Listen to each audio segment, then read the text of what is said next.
2024 যে ইলেকশনটা হবে লোকসভা ভোটে, এই ডায়মন্ড হারবারে আইএসএফ এর বিজয়ী পতাকা উড়বে উড়বে উড়বে। পারবেন তো?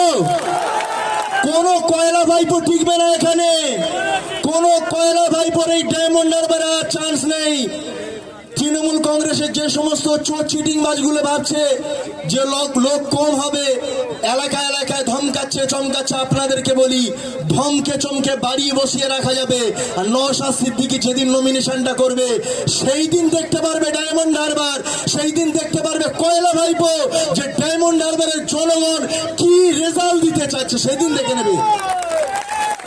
কেন এ সরকার এমন একটা নির্লজ্জ সরকার, এর না আছে নাক আর না আছে কান, নির্লজ্জ।